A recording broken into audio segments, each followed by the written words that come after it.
सर्वेस्पराची बरेपणां नियाळून ताची वाखाणणी करुया. दिनवासनेची काल्स तुका उबारता हांव दोनया.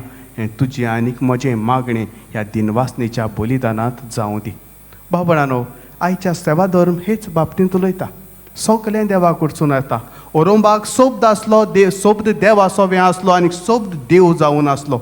सगलें देवा कडसून येता आनीक सगलीं बरेपणां जीं आमी अनुभवता ती देवा कडसून अनुभवता. भयणी भावनो, आयच्या मिसांत वांटो घेता आसतना हांव तुमकां व्हडलें सांगना, पूण हेंच सांगता, दिनवासनेचें मन आमी देवाक उबारुया. आयच्या वर्सा आमकां जायतीं बरेपणां देवान फावो केल्यां. कालच्या दिसा न्हिदोंक गेलोले तांकां आयचो सुर्या पळोवंक फावो जावंक ना, पूण तुका आनीक म्हाका हो दीस देवान म्हाका दिला. देवाक दिन वासुया.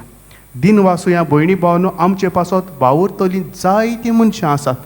हो पेंडोल घालूंक हांगासर जायतो लोक वावुरता. तांचे पासत दिन वासुया.